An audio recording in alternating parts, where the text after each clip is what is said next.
Everyone, आप लोगों का स्वागत है मेरे एक और वीडियो में। आज का जो टॉपिक होने वाला है वो होने वाला है एनसीईआरटी आधारित साइंस के प्रश्न और उत्तर का सेट नंबर 13। आज हम सब इस वीडियो में देखेंगे क्वेश्चन नंबर 121 से लेकर के 130 तक। और आखिरी क्वेश्चन लाजवाब है कि पानी गीला क्यों होता है, ये आखिरी क्वेश्चन है। तो चलिए आखिरी तक आप बने रहिएगा। फिलहाल 121 नंबर क्वेश्चन से शुरुआत करते हैं। शीतकाल में जब झील की ऊपरी सतह पर पानी बर्फ में बदल जाता है फिर भी जलीय जंतु जीवित रहते हैं, इसका क्या कारण है? तो इसका आंसर हो जाएगा झीलों की तली पर जल नहीं जम पाता है। मैं आपको कारण समझाता हूँ।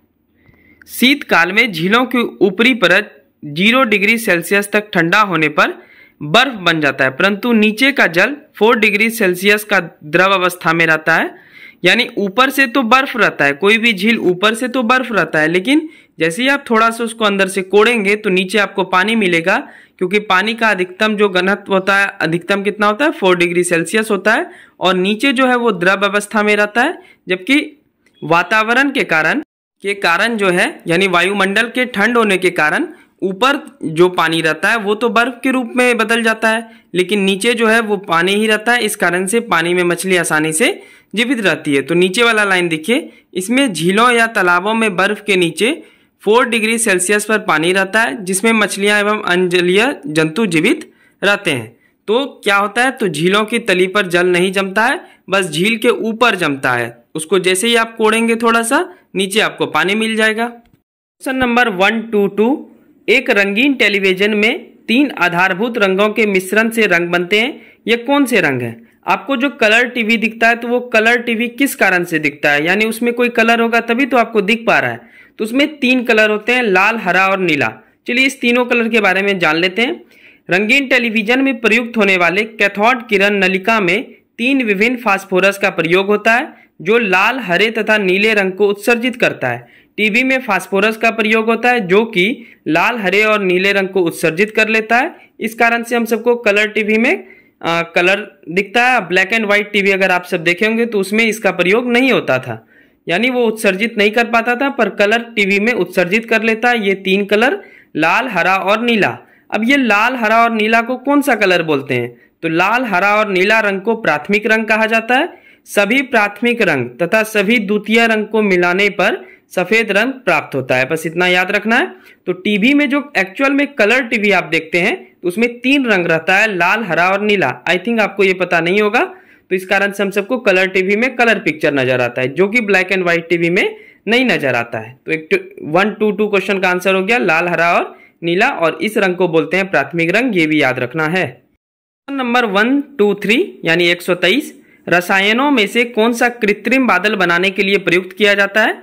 तो आप समझ सकते हैं कि कृत्रिम बादल का मतलब हुआ आर्टिफिशियल क्लाउड, यानी ये मनुष्य द्वारा बनाया गया है। तो इसमें किस रसायन का प्रयुक्त होता है? तो इसका आंसर हो जाएगा सिल्वर आयोडाइड, जिसका सूत्र है AgL। देखिए हम सब जो मनुष्य हैं, यानी हम सब और आप सब, मनुष्य जो है प्रकृति का इतना दोहन किया है कि आज सही समय पे बारिश नहीं होती है। जलवायु परिवर्तन का असर मनुष्य पे तो पड़ रहा ही है, पर इस मनुष्य के कारण यानी मानव जाति के कारण और सारे जितने भी जीव जंतु हैं सब पे पड़ेगा असर, और इफेक्ट पड़ते ही जा रहा है। जहाँ पे भूकंप नहीं आना चाहिए वहाँ पे भूकंप आ जा रहा है, जहाँ पे बाढ़ नहीं आता था वहाँ बाढ़ आ जा रहा है।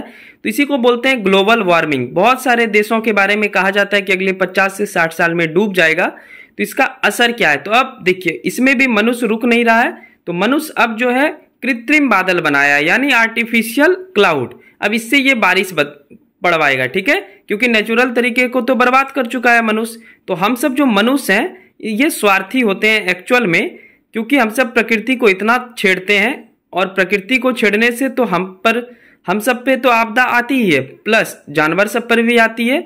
तो हम सब सिर्फ हम सब नहीं जाएंगे, बदले में बहुत सारे लोग जाएंगे। तो इसलिए इसको सुधार करने के लिए समय पे काम करना चाहिए, पेड़ की कटाई कम करनी चाहिए। तो ये अलग टॉपिक है, मैं बात करूंगा किसी दिन जलवायु परिवर्तन के ऊपर। फिलहाल सिल्वर आयोडाइड का प्रयोग होता है, यानी AgL। क्लाउड सीडिंग क्या होता है? तो क्लाउड सीडिंग मौसम में बदलाव लाने की एक ऐसी प्रक्रिया है जिसमें बादलों से इच्छा अनुसार वर्षा कराई जा सकती है। क्लाउड सीडिंग प्रक्रिया में सिल्वर आयोडाइड और शुष्क बर्फ जैसी यौगिक का प्रयोग किया जाता है। इन रसायनों का हवाई जहाज के जरिए बादलों में छिड़काव किया जाता है। यानी बादल जो नेचुरल तरीके से पड़ेगा वो तो पड़ने वाला नहीं है, तो हम सब सिल्वर आयोडाइड छिड़काव करते हैं तो फिर बारिश पड़ता है। ये बहुत सारा देश अपनाया हुआ है, अपने भारत में भी नहीं चल रहा है। ठीक है, फिलहाल चलते हैं 1 to 4 क्वेश्चन की ओर। क्वेश्चन नंबर 124, ईस्ट और मशरूम किसके उदाहरण है? तो इसका आंसर हो जाएगा फंगी यानी फफूंद। ईस्ट और मशरूम फफूंद यानी कवक है। यह पर्ण हरिम रहित तथा संवहन उत्तक रहित होते हैं, जो कि भोजन के लिए दूसरे पर निर्भर रहते हैं। ये याद रखेंगे तो बहुत बार एग्जाम में आया है कि मशरूम किसके उदाहरण है, तो फफूंद या कवक के उदाहरण है। अब जो ये येस्ट ये कौन फैमिली से आता है? तो येस्ट एस्कोमाइसिटीज फैमिली का है। मशरूम कौन से फैमिली का है? तो बेसिडियोमाइसिटीज फैमिली का एक सदस्य है। बस आपको इतना याद रखना है। मशरूम उत्पादन में बिहार नंबर 1 पे है और मशरूम में भारी मात्रा में प्रोटीन होता है, तो ये भी याद रखेंगे आप सब। क्वेश्चन नंबर 125, कौन सा आहार मानव शरीर में नए उत्तकों की वृद्धि के लिए पोषक तत्व प्रदान करता है? तो इसका आंसर हो जाएगा पनीर। तो पनीर ऑब्वियस सी बात है, आप सभी लोग खाए होंगे। यह दूध से बना एक उत्पाद है।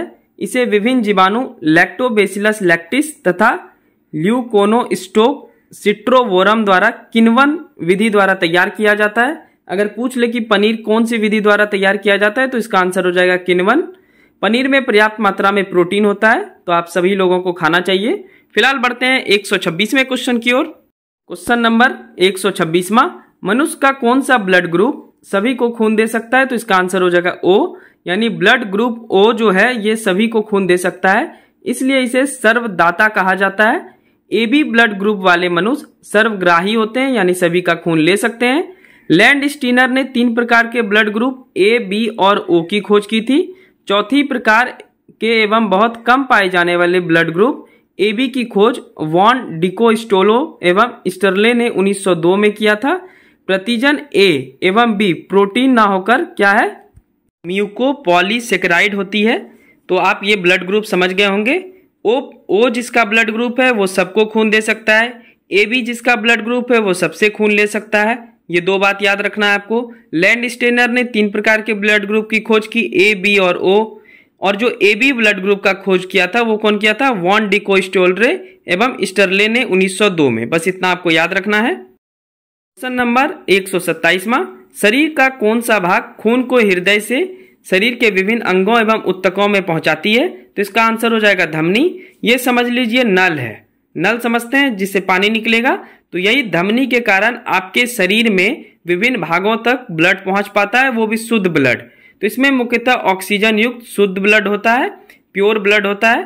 केवल एक अपवाद है, फुसफुसिया धमनी जो है, फुसफुसिया धमनियां इसका अपवाद है, क्योंकि यह हृदय से अशुद्ध ब्लड को शुद्धिकरण के लिए फेफड़ों में ले जाती है। तो ये फुसफुसिया धमनी को याद रखिएगा, ये हृदय से अशुद्ध ब्लड को, इम्प्योर ब्लड को शुद्धिकरण के लिए फेफड़ों में ले जाती है, ये आपको याद रखना है। तो धमनी बहुत ही इंपॉर्टेंट है। बहुत लोग कंफ्यूज हो जाते हैं कि धमनी और शिरा में क्या अंतर है।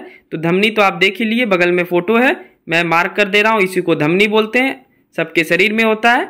और शिरा जो होता है वो नस होता है। मैं अगले क्वेश्चन में आपको बताता हूं। क्वेश्चन नंबर 128वां, कौन शरीर के सभी अंगों एवं उत्तकों से ब्लड को वापस हृदय में लाता है? तो इसका आंसर हो जाएगा शिरा यानी वेनस। तो ये नस है होता है, शिरा इसी को बोलते हैं। तो धमनी क्या करता था? वो हृदय से शरीर के विभिन्न भागों तक ब्लड पहुंचाता था। ये जो शिरा है ये सभी अंगों के ब्लड को हृदय में वापस लाता है। तो ये वापस लाता है शिरा और पहुंचाता है धमनी, यही अंतर है दोनों में। इसमें कार्बन डाइऑक्साइड युक्त अनाऑक्सीकृत या अशुद्ध रुधिर होता है, इसमें अशुद्ध रुधिर होता है। उसमें कौन था? ऑक्सीजन कृत था, देखिए थे।